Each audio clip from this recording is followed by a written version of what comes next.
Hello and welcome. Live from New Delhi, you're watching DD India News Hour, India's voice to the world. I'm Gautam Roy, and coming up in the next hour, India's Prime Minister Narendra Modi inaugurates a global centre for excellence called Doordarshan at the second Voice of Global South Summit, shares 10 priorities for the community. हम सभी one future की दिशा में सबका साथ, सबका विकास, सबका विश्वास और सबका प्रयास की भावना से काम करेंगे। ये प्रयास करेंगे कि ग्लोबल साउथ में जहां मानवता का 2/3 हिस्सा रहता है, कोई भी पीछे न छूटे। Israel approves letting in 2 fuel trucks a day into Gaza to help the UN. Israeli troops retrieve a body of a soldier held hostage adjacent to the Al-Shifa hospital. Mohamed Muizzu takes oath as the 8th president of the Maldives. India's Minister Kiren Rijiju represents the country at the ceremony. Japan's Fumio Kishida says China's Xi Jinping has agreed to hold talks over ending the ban on Japanese seafood imports in the two leaders' first talks this year. And one person's been killed and dozens have been injured, buildings damaged in a 6.7 magnitude quake in southern Philippines. Authorities have ruled out any tsunami threat.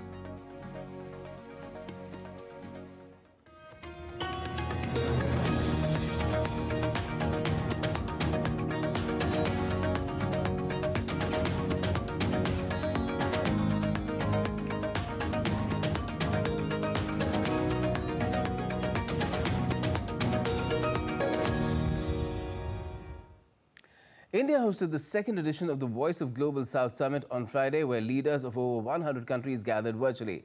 India's Prime Minister Narendra Modi not only unveiled multiple initiatives, including a global centre for excellence for Global South on the occasion, but he also set out 10 priorities for the community. Take a look at this report by Jessica Taneja.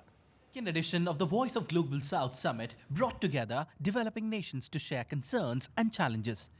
India is making a considerable effort to be the voice of the Global South that often goes unheard. Today, Prime Minister Modi inaugurated a global centre for excellence for the Global South countries. मुझे ये बताते हुए खुशी है कि उन सभी पर प्रगति हुई है। आज सुबह ही दक्षिण नाम से ग्लोबल साउथ सेंटर ऑफ एक्सेलेंसेस को लॉन्च किया गया। यह सेंटर विकासशील देशों के डेवलपमेंटल इश्यूज से जुड़े रिसर्च पर फोकस करेगा। इस इनिशिएटिव से ग्लोबल साउथ में ही समस्याओं के प्रैक्टिकल हल भी खोजे जाएंगे। Prime Minister assured the member states that even though the world is in crisis, the issues and challenges of the developing countries are India's priorities. आज पूरे दिन चली ग्लोबल साउथ समिट के 10 सत्रों में महत्वपूर्ण विषयों पर चर्चा हुई है। बहुत उपयोगी आइडियाज सामने आए हैं और सभी के विचार सुनने के बाद मैं टॉप 10 शेयर्ड प्रायोरिटीज को हाईलाइट करना चाहूंगा। हम प्रयास करेंगे कि नॉर्थ साउथ और पूर्व पश्चिम की दूरियां कम हो। हम अपना भविष्य खुद बनाएंगे। हम क्लीन, सस्टेनेबल, जस्ट, अफोर्डेबल और इंक्लूसिव एनर्जी ट्रांजिशन की दिशा में काम करेंगे। हम विश्व में फूड सिक्योरिटी को चुनौतियों का समाधान करने का भी प्रयास करेंगे। हम ग्लोबल साउथ में आपसी निवेश को बढ़ावा देंगे। हम ग्लोबल वैल्यू चेन्स में ग्लोबल साउथ को जोड़ने के लिए कार्य करेंगे। हम आतंकवाद और उग्रवाद के खिलाफ अपने सहयोग को मजबूत करेंगे। अपने साइबर स्पेस को सुरक्षित रखते हुए हम आतंकियों द्वारा नई टेक्नोलॉजी के दुरुपयोग को रोकने के लिए भी डटकर प्रयास करेंगे। हम 2030 के एसडीजी एजेंडा को पूरी तरह से और समयबद्ध रूप से लागू करने के लिए प्रतिबद्ध रहेंगे। External Affairs Minister Dr. S. Jaishankar emphasized on the importance of such multilateral engagements and how the nations were able to hold discussions on the key concerns of the Global South.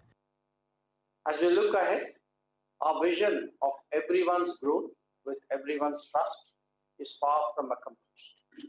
While change is the natural order, there continues to be a resistance for a greater role for the Global South in shaping solutions for the key issues of our times. But together, we need to continue putting greater emphasis on the need to take everyone along and everyone's views along while we deliberate at multilateral and plurilateral forums. The voice of the Global South Summit can be greatly impactful by amplifying our individual voices and project our shared interests for the emerging world order. While India wants to put focus on preventing new technology, widening the gap between the North and South, there was also wider emphasis on the era of artificial intelligence and how to utilize technology in a responsible way. India's Health Minister Dr. Mansukh Mandavia addressed the Health Ministers' session of the second Voice of Global South Summit. The minister highlighted the importance of One Health in addressing unique challenges faced by the countries in the Global South. India identified three key health priorities, that is, health emergencies, prevention, preparedness, and response, strengthening cooperation in the pharmaceutical sector, and digital health innovations and solutions, which reflects a continued commitment to addressing the unique challenges faced by countries in the Global South, thereby infusing inclusivity in global health discussion and solutions.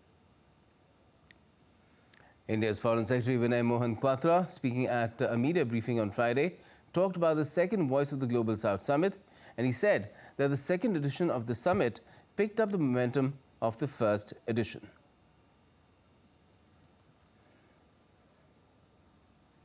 Building on the momentum of the achievements of the first Global South Summit with the strong leadership of Honorable Prime Minister, it was decided to hold this second summit, Voice of Global South Summit today.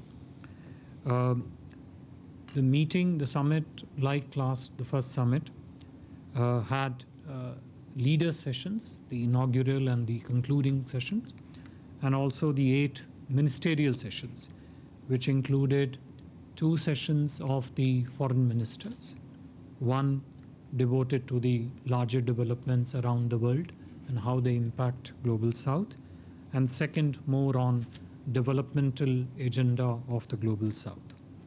There were also 1 ministerial sessions each of education, finance, environment, energy, health, and commerce.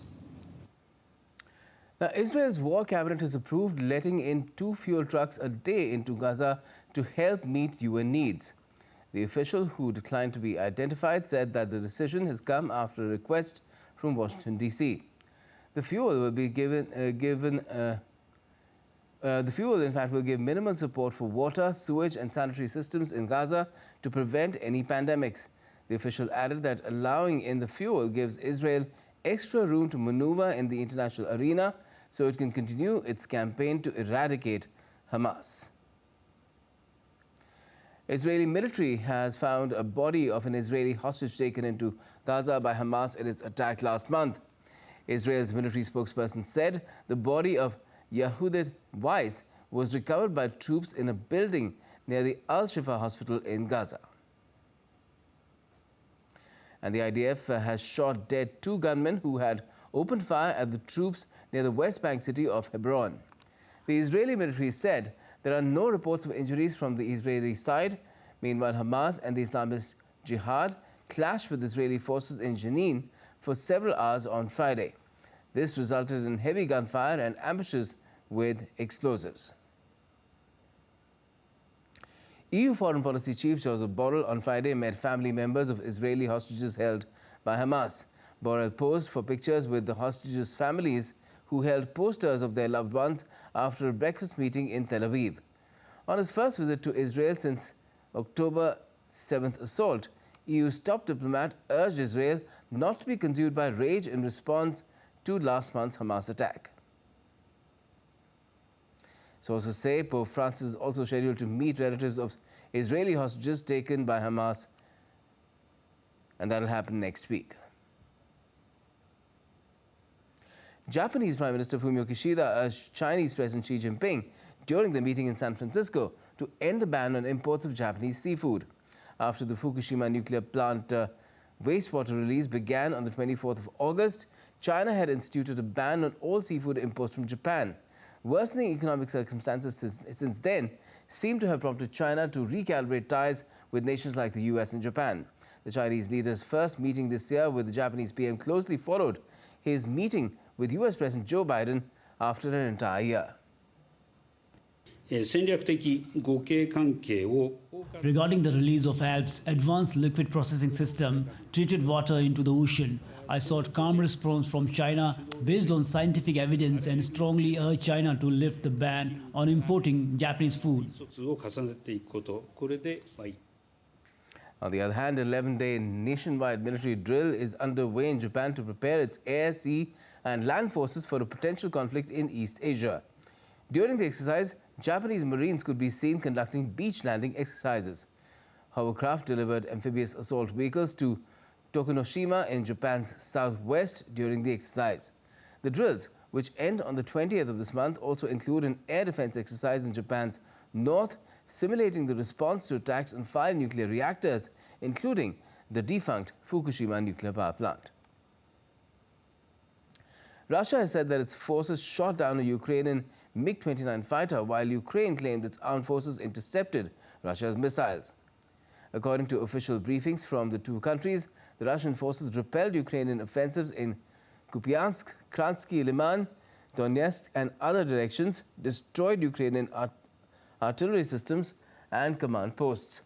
And the Russian air defense systems shot down a Ukrainian MiG-29 fighter and intercepted several aerial bombs, HIMARS rockets and drones. A Ukrainian storming brigade put out footage showing its fighters capturing Russian trenches near Bakhmut. In the video, soldiers arrived in an armored personnel carrier at a stretch of forest and having a firefight with other troops. Russia captured Bakhmut, theatre of some of the bloodiest fighting of the 20-month-old war, in May 2023. Ukraine launched a counter-offensive in June aimed at retaking occupied land in the country's south and east, including Bakhmut. And still to come on DD India News Hour, External Affairs Minister Dr. S. Jaishankar says India's Russian oil purchases helped rein in runaway inflation worldwide. Sri Lanka says it has struck a deal with the Chinese Exim Bank to restructure its debt, which will help it to secure other funds to further mend its economy.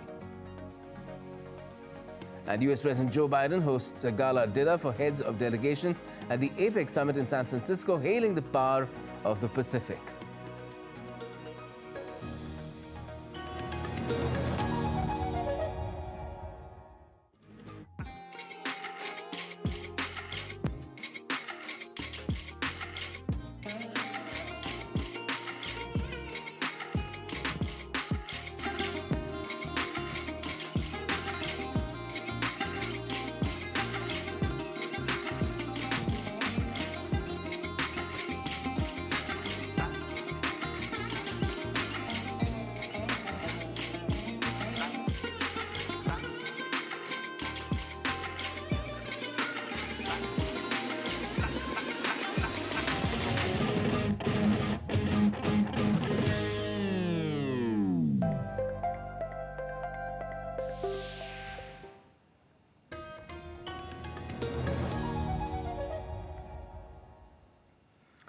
Welcome back. You're watching DD India News Hour. I'm Gautam Roy.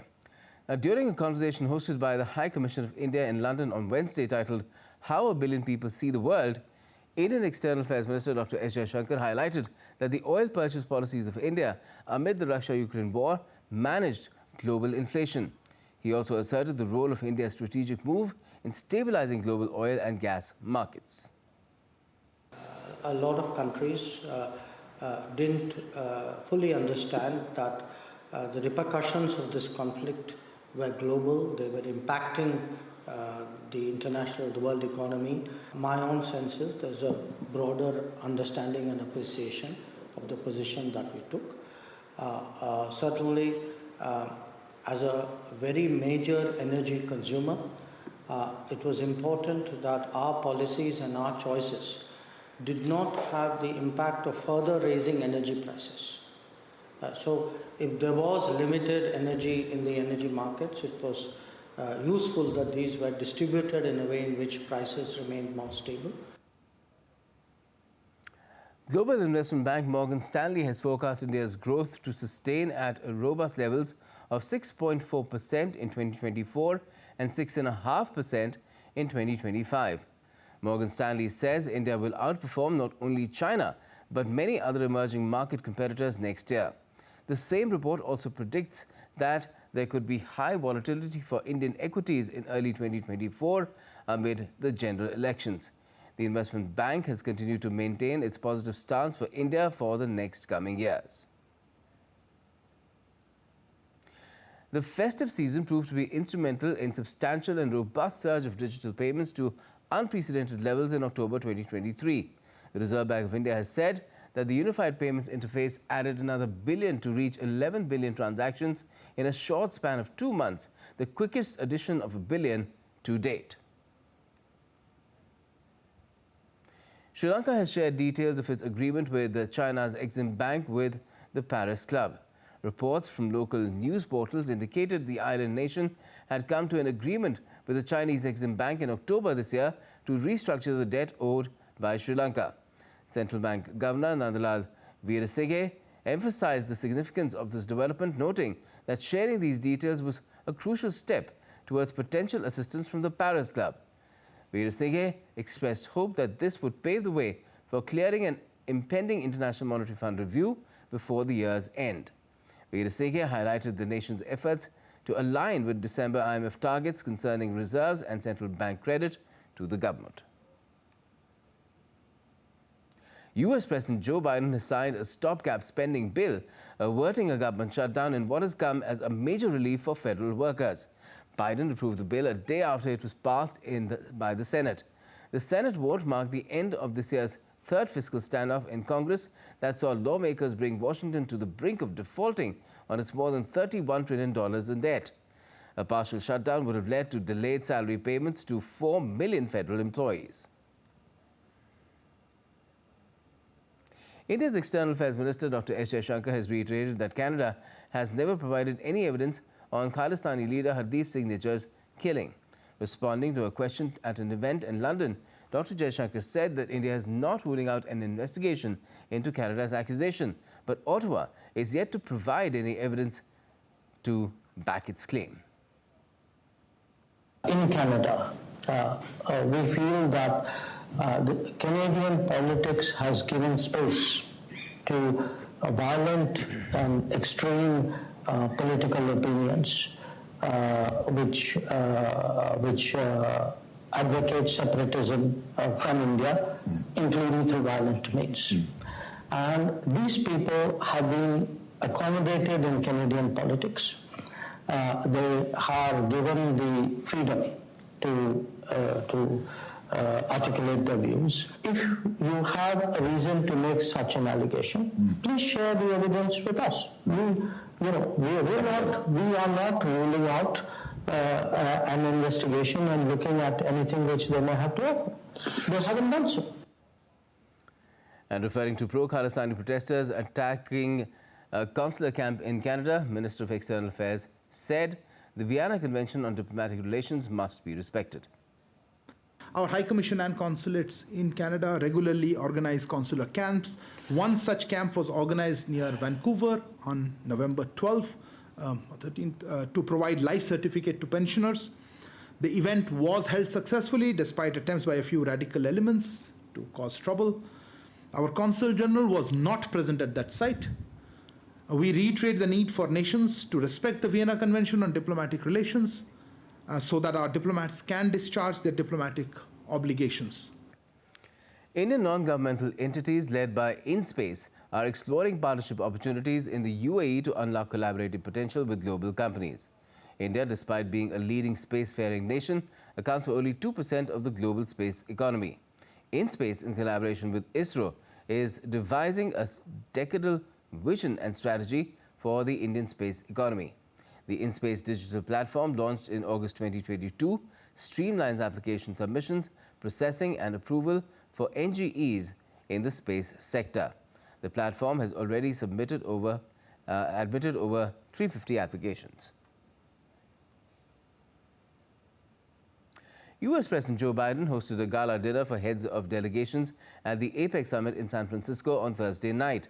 APEC accounts for about 62% of global GDP and almost half of global trade.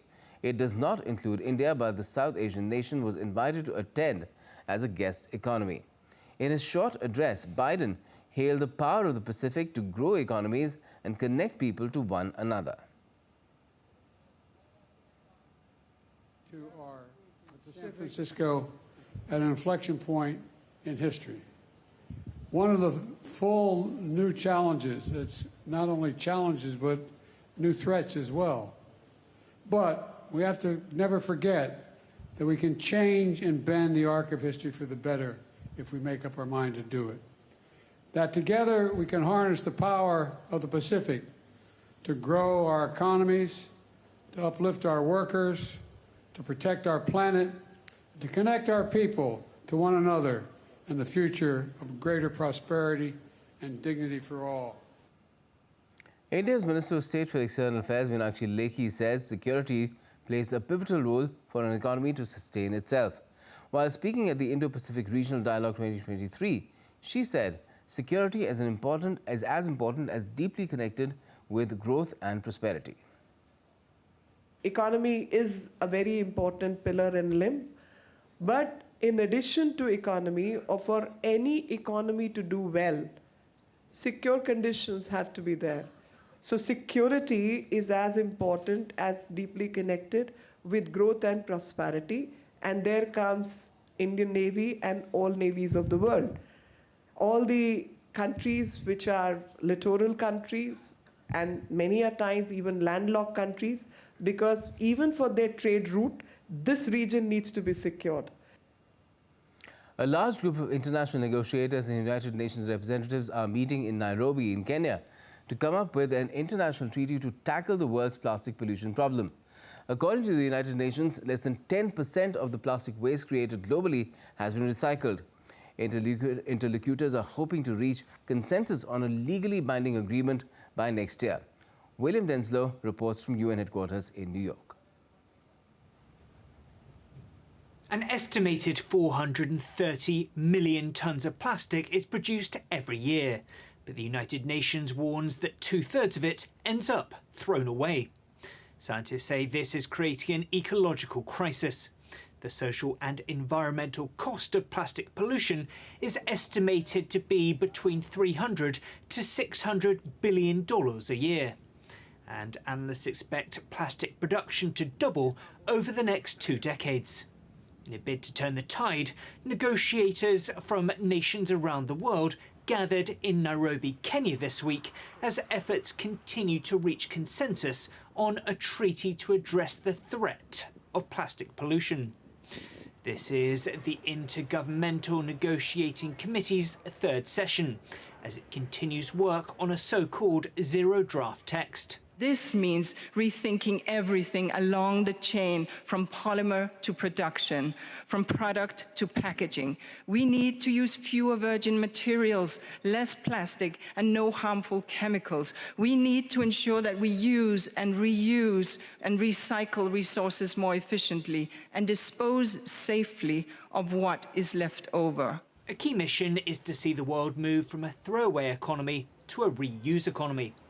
But deep divisions remain on issues including whether to focus on cuts to plastic production or just the management of plastic waste.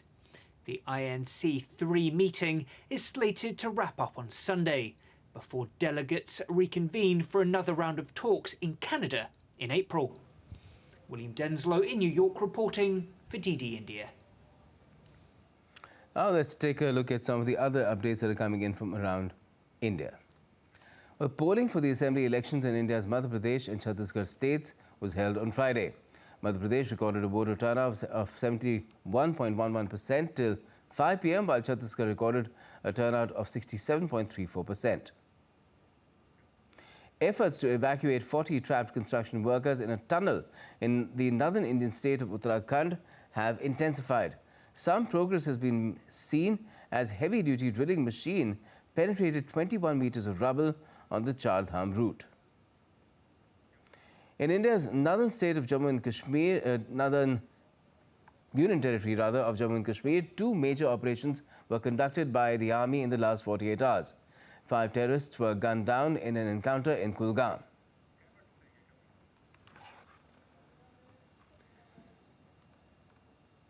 And still to come up on DD India News Hour, a 6.7 magnitude quake jolts southern Philippines, damaging buildings and claiming at least 1 life. Dr. Mohamed Muizzu has been sworn in as the 8th President of the Republic of Maldives.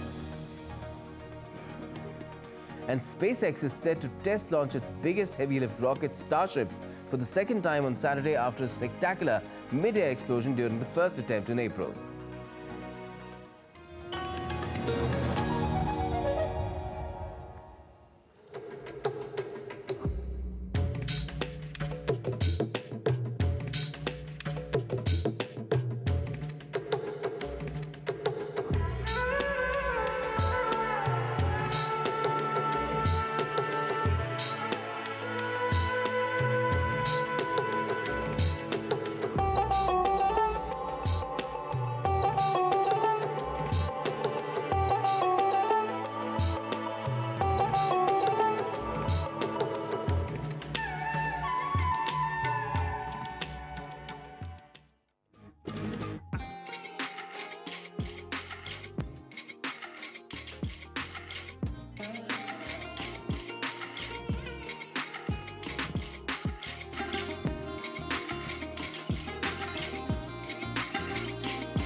Welcome back. You're watching DD India News Hour. I'm Gautam Roy, and before we go any further, now look at our top stories. Dr. Mohamed Muizzu has taken oath as the 8th President of Maldives. India's Minister Kiren Rijiju represented the country at the ceremony. Japan's Fumio Kishida says China's Xi Jinping has agreed to hold talks over ending the ban on Japanese seafood imports in the 2 leaders' first talks this year. And 1 person's been killed and dozens injured, buildings damaged in a 6.7 magnitude quake in southern Philippines. Authorities have ruled out any tsunami threat.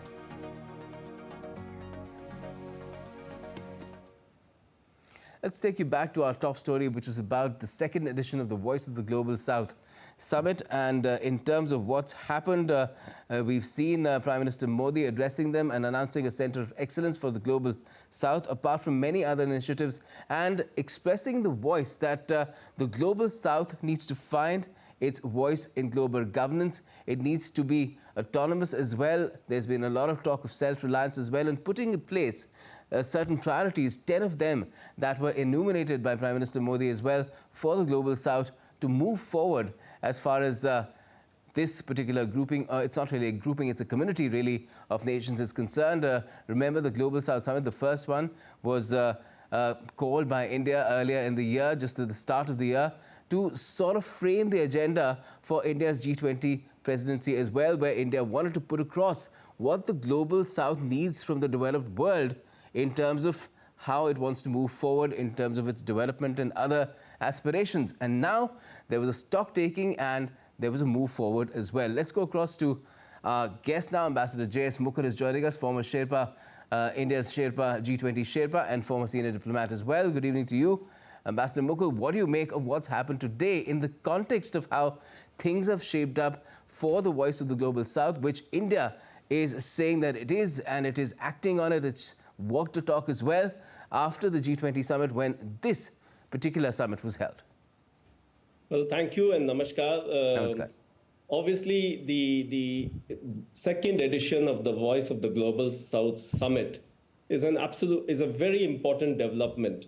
Frankly, it is in that sense logical.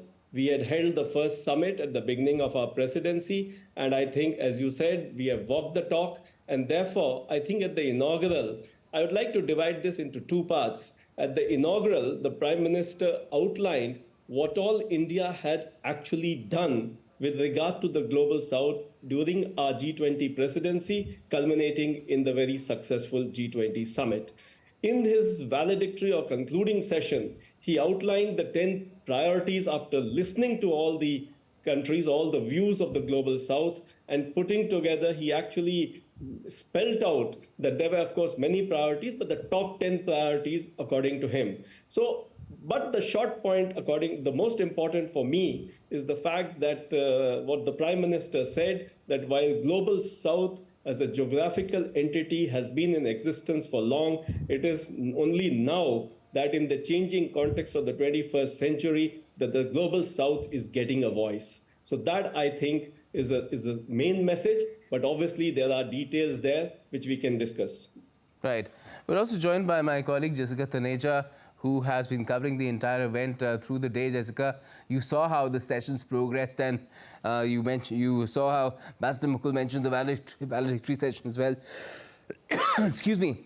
But in terms of the entire day's proceedings, just tell us what was the voice of the Global South in terms of all those who participated, and how was it reflected in what the Prime Minister had to say at the end of the day?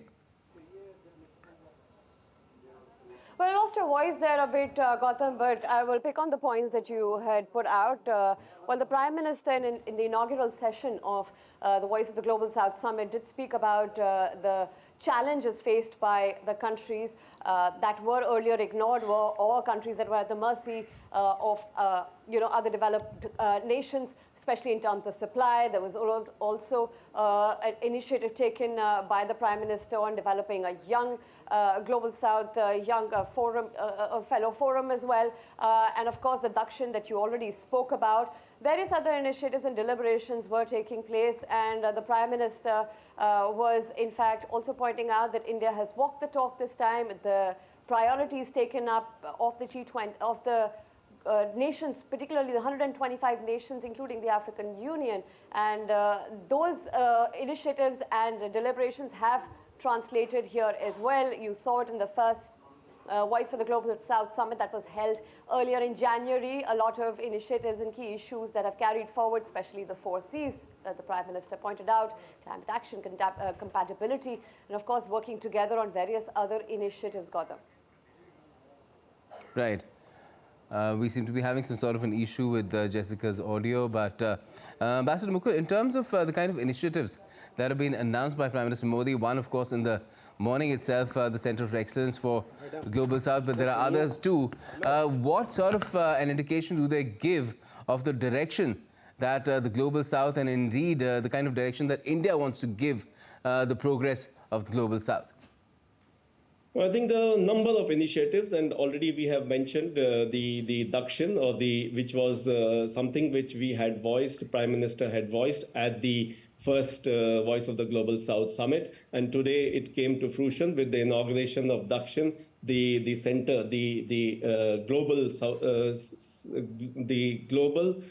South Center of Excellence. So that was one. There was also a mention about bridging the technology divide between North and the South, and especially in terms of the AI and the conference on the AI global conference that is going to be held next month. There were other similar initiatives that were mentioned, number of them. Of course, the most important, which the Prime Minister pointed out, was the historic admission of the African Union, which gave voice to 1.4 billion Africans, an integral and a very important part of the Global South. Then there were references to the SDGs and the development, the sustainable development and the financing of it, a number of areas in which finance, including through the multilateral development bank reforms, so that greater finance is made available to the countries of the Global South. In that context, it was also a reference to climate action and the climate finance, so that both climate finance and technology is made available to the Global South, and so on and so forth. But these, and absolutely, I think again, the message coming through is that India is a trusted partner. India has walked the talk. And I think in the end, what the Prime Minister said was absolutely important. We will remain in communication. This is not the end of the road, it appeared to me, for listening to him, and we will continue to be in communication on this particular aspect. So perhaps that is something, well, of course, you can be in communication bilaterally, of course, with countries, but I think we could also look at further editions of the Global South Summit, because he said the Global South dialogue will continue. Right. Now, in terms of how this Global South, not just the term came up, but how this community has moved forward, how do you assess it really in terms of the aspirations of the members of the countries, considering that the Global South is a bit amorphous, it's not completely clearly defined. It's basically a developing countries, but there are countries in its midst that are considered to be developed as well. Well, you're absolutely right. I mean, there is no strict rule. Today, there was reference to 100+ countries. India's development partnership with the Global South encompasses almost 160 countries as part of our development partnership or ITEC program. So yes, there could be different opinions.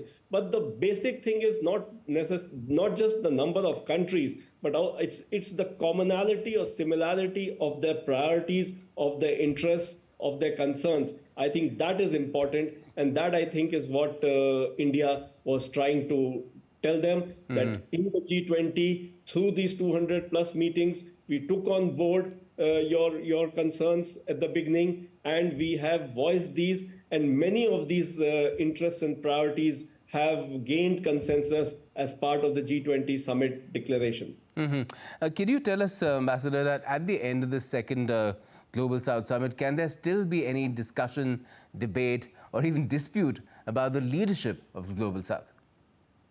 Well, there is no, again, as you said, it's an amorphous group, so there is nothing like a defined leader. But yes, from all aspects, India is one of the leading members of the Global South, both in terms of its standing, stature, leadership, what it is showing, as also with regard to the priorities and interests and concerns. On both these counts, I think India is there at the top, front and center of the Global South. Yes, certainly that can be safely concluded today in terms of what's happened and the kind of path that India has charted out for the Global South as well, because it is distinct from the path charted out by some other nations that also claim to be leaders of the Global South. Thank you so much for joining us this evening to talk about it, Ambassador Mukul. Now let's take a look at other stories making news around the world as well. Now, a massive fire broke out in a warehouse in central Mexico City. Authorities evacuated hundreds of people living nearby. It took firefighters hours to extinguish the fire. There were no immediate reports of casualties. A magnitude 6.7 earthquake struck the southern Philippines on Friday, killing one person at least and injuring dozens while damaging buildings, said authorities. The quake struck off Mindanao at a depth of 60 kilometers, according to the German Research Center of Geosciences. Argentina is gearing up for presidential elections. The country's finance minister and presidential candidate Sergio Massa ended his election campaign at a public high school in Buenos Aires. Argentina, facing its worst economic crisis in decades, will vote on Sunday. A fierce storm with strong wind dumped more than 30 centimeters of rain on parts of southern Florida on Thursday, which led to flooding homes and streets, downing power lines and trees, leaving tens of thousands of homes and businesses without power. More than 86,000 homes and businesses remained without electricity across several regions. India's Earth Sciences Minister Kishida-Xi, who is on a visit to the Maldives, took stock of the progress of the Great Malay Connectivity Project on Friday. The project is being undertaken under the Government of India's concessional line of credit and grant to the Maldives. It aims to usher in economic development and prosperity in the Greater Malay region. Dr. Mohamed Muizzu has been sworn in as the 8th President of the Republic of Maldives. Dr. Muizzu's swearing-in ceremony took place in the Republic Square in capital Malé. Vice President Hussein Mohamed Latif also took oath of office.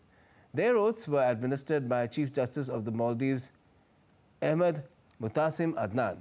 India's Minister of Earth Sciences, Kiran Rijiju, attended the ceremony. Rijiju reached Maldives to represent India at the oath-taking ceremony of Dr. Muizzu as the new president. SpaceX is about to test its spacecraft flight for a second time as part of a wider mission with NASA to get humans back to the moon. The first test flight blew up minutes after takeoff, and it's taken months to get regulators to clear another attempt. Caroline Malone reports from Washington, D.C. SpaceX is hoping to be part of the next giant leap for mankind, 50 years after humans first went to the moon. A test window for the Starship spacecraft launch will open from Saturday, when the spacecraft is due to shoot up and then detach from its rocket. CEO Elon Musk said earlier in the year he sees about a 50% chance of it reaching orbital velocity, but even getting to stage separation is a win. That's better odds than when it first tested in April, when the Starship faltered within minutes after it took off and had to self-destruct, exploding over the Gulf of Mexico. Since then, SpaceX has had to wait for safety and environmental reviews, but has now been cleared by regulators to try again. The ultimate goal is for the spacecraft to play a part in NASA's Artemis moon mission, a return to the lunar surface in 2025. And even to put humans onto Mars for the first time. Caroline Malone in Washington, reporting for DD India. Well, I say break a leg to Elon Musk for that one. And still to come up on DD India News Hour, a special look at unbeaten India's road to the finals of the 2023 Cricket World Cup. And a look at the pink city of India's northeast during the Shillong Cherry Blossom Festival.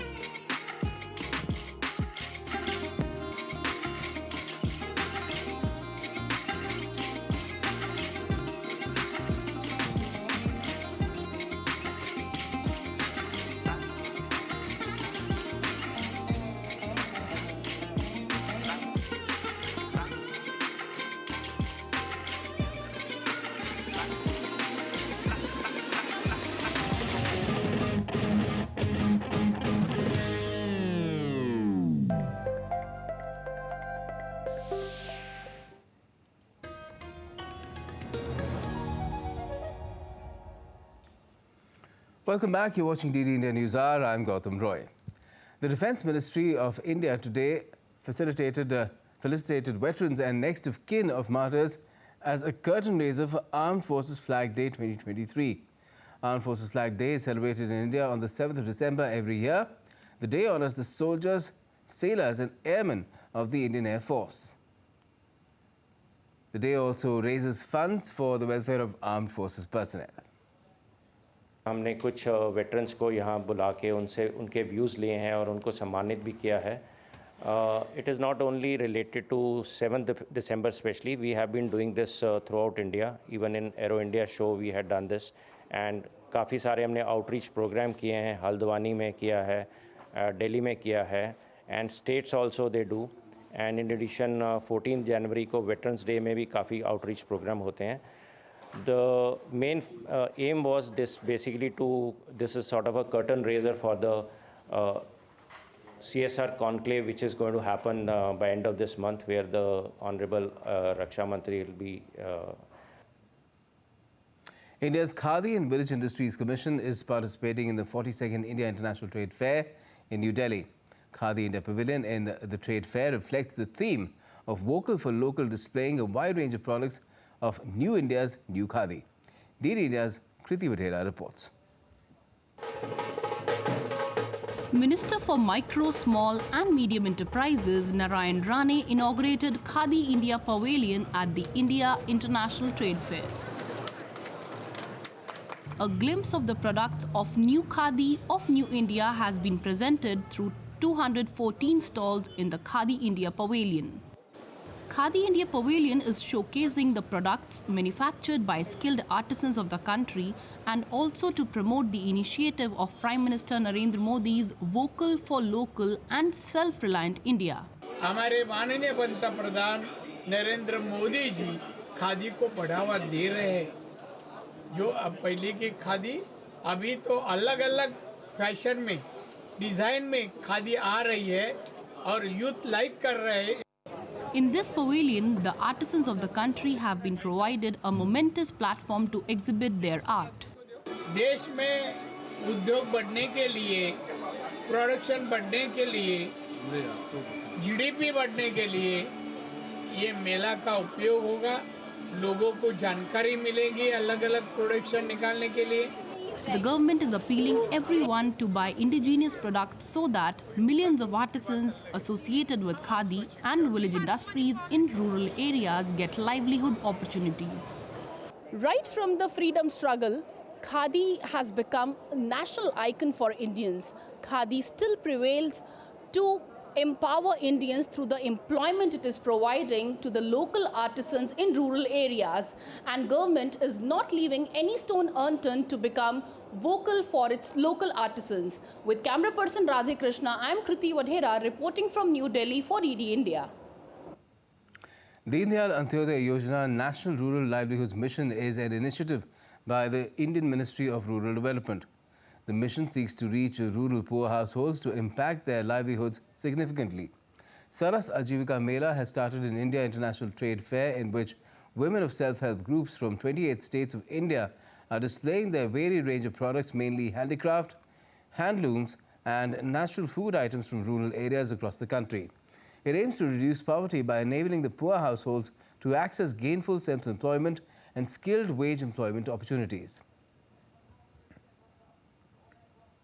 We manufacture saris. These saris are Bangalore silk, which is washable and also easy wearable. First, in rural areas, every woman, they don't know about our own entrepreneurship.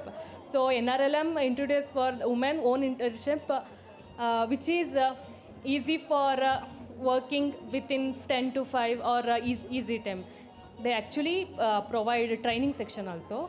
They give training and they give loan without interest. In Karnataka, this is best way to reach goals. I come from Tripura, Ojebong Self-Help Group. We make handicraft, bamboo product or handloom. The Union Ministry of Culture will organize a biennial art festival at Delhi's Red Fort from the 8th of December to the 15th, featuring workshops, discussions and debates on various subjects related to art, architecture and culture. हमारी एक प्रयास है कि जो सांस्कृतिक या culture diplomacy है उसको आगे बढ़ाने का, कि देश भर का जो आर्ट आर्किटेक्चर है वो अन्य स्थानों पर पार्टिसिपेट करें और देश दुनिया के जो लोग हैं वो भारत में आकर भारत की जो डिजाइन आर्ट आर्किटेक्चर की शैली है उससे परिचित हो। प्रधानमंत्री जी जैसे कहते हैं कि विकास भी और विरासत भी, तो अब जब भारत विकास की तरफ बढ़ चुका है तो अपनी विरासत को ना भूले और नए तौर तरीके जो विकास के हैं उन सब तौर तरीकों को इस्तेमाल करते हुए विरासत को जीवित रखने हुए और आगे बढ़ने का ये हमारा छोटा सा प्रयास है। और And now it's time to get you all the sporting updates as well, especially the build-up to the finals of the Cricket World Cup.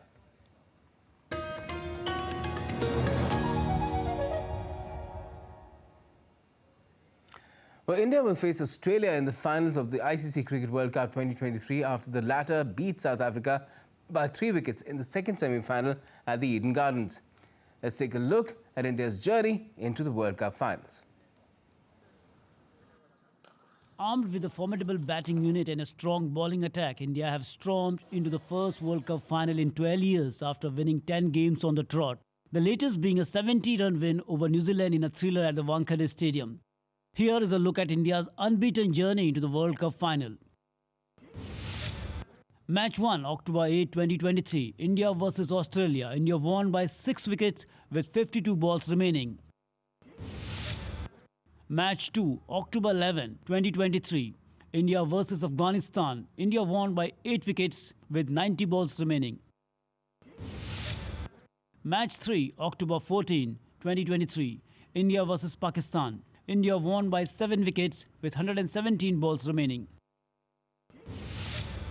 Match 4, October 19, 2023. India versus Bangladesh. India won by 7 wickets with 51 balls remaining. Match 5, October 2023. India versus New Zealand. India won by 4 wickets with 12 balls remaining. Match 6, October 29, 2023. India versus England. India won by 100 runs. Match 7, November 2, 2023. India versus Sri Lanka. India won by 302 runs. Match 8, November 5, 2023. India versus South Africa. India won by 243 runs. Match 9, November 12, 2023. India versus Netherlands. India won by 160 runs. Match 10, November 15, 2023. Semi-final, India versus New Zealand. India won by 70 runs in Mumbai. Sports Desk, DD India. Let's now take you across to Ahmedabad, where the excitement has been palpable through the day as well, and it's only now less than 48 hours, really, less than 30 hours, really, Tapas, to go for the final of the Cricket World Cup, where India is in the mix with Australia. Tell us, how's it building up in Ahmedabad? It's already got the world's largest cricket stadium, and I believe now a special train is being run by the Indian Railways as well to get fans to Ahmedabad. Yeah, the world is now coming to Ahmedabad. Everybody is queuing up to get us to be part of history, get a slice of history. And why not? Ahmedabad is already home to the world's largest cricket stadium. 130,000 people will be witnessing history in the making, and they are already queuing up. And we went there. We were in the stadium even just a while back, and I can tell you it was there was just optional practice, but it looked like as the carnival has actually started outside the stadium. In fact, everybody is looking up.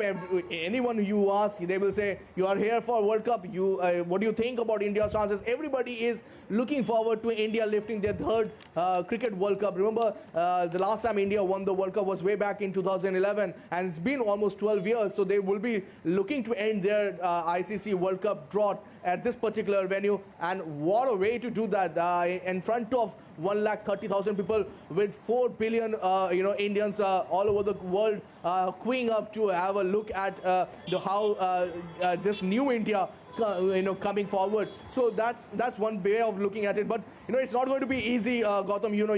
You have covered sports quite extensively earlier, so you know how Australia have always bring up their A game when it comes to World Cup, and that's what they have shown even in this particular edition of World Cup. This is their 8th World Cup final appearance. So taking them lightly or giving them any sort of loophole will be fraught with danger. So Indian team management are leaving no stone unturned. We believe that they will be going with the same playing 11 that they have kept in the last 10 matches, and one believe that if they kept their same intensity going in this particular final, right, and don't look beyond what is there, and we will find India lifting this particular trophy. Right, and I believe, Tapas, the Indian team is already in the city, and they got a huge heroes welcome already, as if they'd already won the cup at one of the hotels in the city. Tell us about that as well, and their plans for tomorrow ahead of the big day. Yes, so that's bang on there. Once they landed in Ahmedabad, wherever they have gone, from their hotels to the stadium, there was a optional practice that was held in the evening around 3:34, and the people were queuing up. Everybody, even the police personnel were there, taking a close look at their heroes. And why not? Last time India had such a huge stretch of victory margin, or stretch of victories at one point. It was way back in 2003. And why I mentioned 2003, you have to understand, the last time India, they went all the way to the final, but were undone by the mighty Aussies, led by Ricky Ponting. And at that particular day, Adam Gilchrist, who bludgeoned India's fast bowlers, led by Zahir Khan, Jawaharlal Srinath, and Ashish Raida, who, mind you, at that particular tournament did exceptionally well. So and again, there were only 2 matches they lost in that particular World Cup, and both were to Australia. Indian team want to give it back in kind, and the reason why I'm saying, they have already defeated Australia in the very first match of the tournament, and they want to defeat Australia at the fag end, at the last match of the tournament, at the summit clash, and want to pay in kind, as they have been subjected to in the 2003 World Cup. Definitely, and double thumbs up for that. We're all hoping and counting on that to happen, and even the closing ceremony of the Cricket World Cup this time around is going to be quite spectacular. Stellar performances lined up, one by Dua Lipa as well, multiple Grammy-winning artist. Thanks a lot for joining us for the moment, Tapas Bhattacharya. Okay, now India's northeastern city of Shillong is once again turning pink as cherry blossoms have started blooming all over the city. The Shillong Cherry Blossom Festival is being organized in the northeastern Indian state of Meghalaya from the 17th of this month till the 19th. The festival is a celebration of culture, art and music. It offers a diverse range of activities from cosplay competitions and beauty pageants to koi contests and a thrilling zip line.